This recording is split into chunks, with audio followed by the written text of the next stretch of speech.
So throughout history, there are countless records of grievances, and they're documented in legal briefs written in Latin, where peasants outlined issues with their lordships. There are numerous cases following uprising and revolts, and even documents in which the lords concede to the demands of their vassals. Yet, despite many complaints, not a single instance in these records mentions Ius Primae Noctis, the supposed right of the lords to bet the vassal's bride. If this practice were indeed widespread and troubling to the peasants, surely one of them would have brought it up. But the absence of such claims in their complaints further debunks the myth of Ius Primae Noctis as a prevalent aspect of medieval life. At this point, one might reasonably ask, when did people start talking about these myths? Well, it's true that these ideas aren't found in medieval writings, but they begin to emerge at the end of the Middle Ages. Surprisingly, the topic arises from chroniclers in the 15th century, who record how terrible the ancient times were for their great-grandparents. They portrayed the lords of old as wicked figures who demanded everything and took liberties with their vassals' daughters, claiming it was their right. What's interesting is that this reflects a common human tendency to romanticize and vilify the past, just as we today often imagine the Middle Ages as a time filled with horrors. Providing a sense of relief that those times are over, these chroniclers did the same. They crafted narratives about a distant past full of dreadful events, serving as a repository for their imaginations. As time went on, jurists from the Renaissance and the modern age began to take these stories seriously. They approached historical documents with a credulous mindset, interpreting them through their own perspectives. This led to the further entrenchment of myths, and their interpretation shaped how we view the Middle Ages today. For example, do you know what a collection is? It's the act of raising money. In the Middle Ages, the term was often used to describe taxes imposed by lords. Each family had to contribute a share, especially when the lord needed funds for something significant, like going on crusades or battles. We collect money. Collect. Officially, this was referred as a collection. In Italian, it's straightforward, colletta. In Latin, it's collecta. In French, the word is collier, and meaning to gather, all of these. Different dialects had their own variation, and local notaries would translate these terms into Latin in various ways. At some point, documents began to surface, stating that the lord collected a tax called cullagium. What is cullagium? What is cullagium?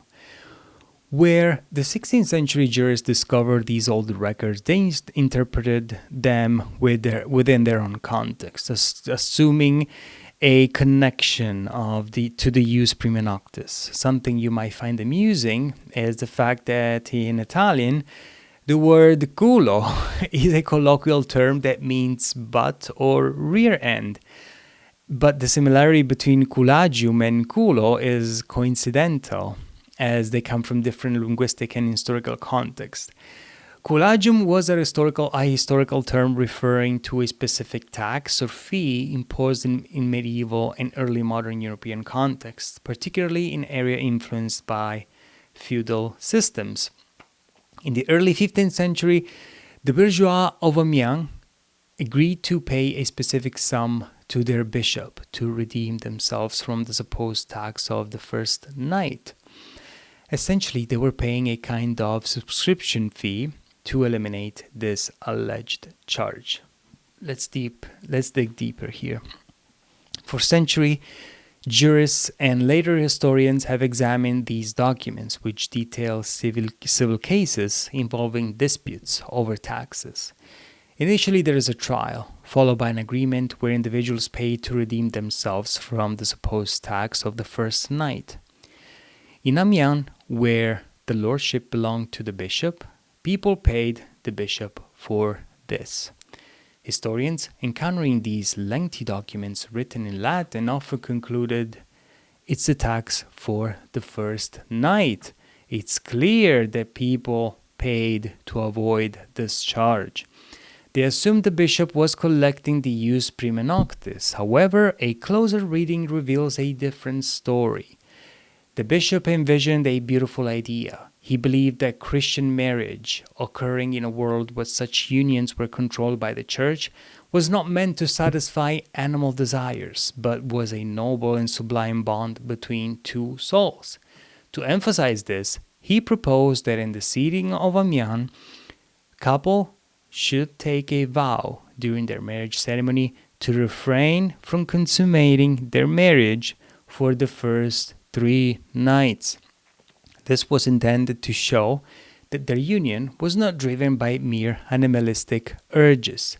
In the city of Amiens, when couples got married, they were expected to refrain from consummating their marriage for the first 3 days. This practice was rooted in the belief that it honored their Christian purity.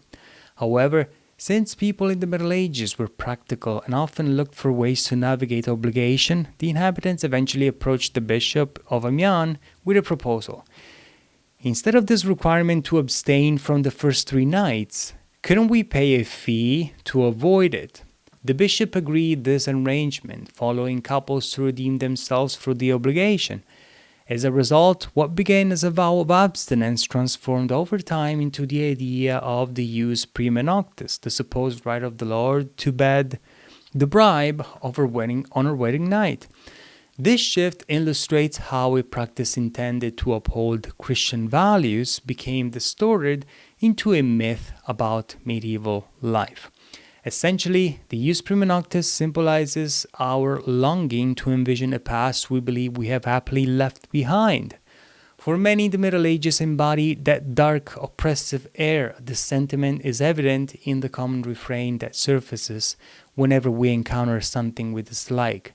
We're back in the Middle Ages, or it feels like we're returning back to the Middle Ages, as to denote a time where things were worse. And whenever there's something that does not fit our current comforts, we think that, we're going back to that tumultuous and dark time, These expressions reveal how deeply ingrained this notion of a green past is in our collective consciousness. An extraordinary phenomenon of this reinvention of the past is, for example, take George Orwell's 1984, for example. In this dystopian future, society is completely controlled by a totalitarian regime that even rewrites history to suit its narrative. In 1984, there's this moment when history books describe a terrible capitalist era, claiming that during that time there was something called Ius Primae Noctis, a law allowing capitalists to sleep with all the female workers in their factories. This illustrates a crucial point. The way we invent a past is often designed to serve our current beliefs and perceptions.